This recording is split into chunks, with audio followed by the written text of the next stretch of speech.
नमस्कार RGDA.in channel को आपण को स्वागत। पूर्त विभाग कर्मचारी को लूट घटना महिला समेत 5 गिरफ। रायगड़ा सहर अग्निशम विभाग कार्यालय निकट में रोहुथिबा जड़े सरकारी कर्मचारी को गत दिन में बंधुक देखाई मरणांतक आक्रमण करने सह लूट घटनार पर्दाफाश करिछि रायगड़ा पुलिस। एही मामलारे जड़े महिला समेत 5 जन को गिरफ करिथिबा जणा पड़िछि।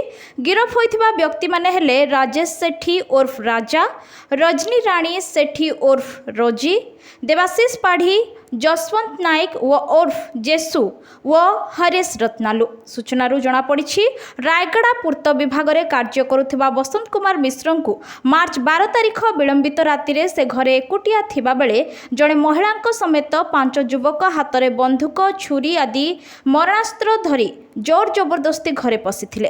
राति 11टारे घरे पशि सकाळ 5टा जाए दुर्बृत्त माने बसंत को निर्मम भावे मारपिट करथिले। दुर्बृत्त माने सुना चेन, मुदी, घरोई आसबाबपत्र, बाइक लुटि नैथिबा एवं किछि आसबाबपत्र दुर्बृत्त माने भांगी दैथिबा नै बसंत मिश्र थाना रे एतला दैथिले।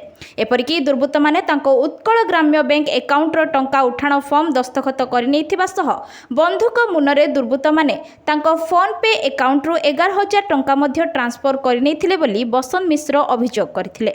6 घंटा धरी दुर्बृत्त माने रातिरे बसंत को हाथ गोड़ बांधी मारपिट करी शारीरिक जंत्रणा देवा सह लूट करथिले। दुर्बृत्त माने सकाळू बाहर पटु कबाट बंद करी चली जाइथिले। सकाळू बसंत घंटाए धरी पार्टी करिबा परे साही पड़िसा उद्धार करी जिला मुख्य चिकित्सालय को चिकित्सा पाई आनिथिले।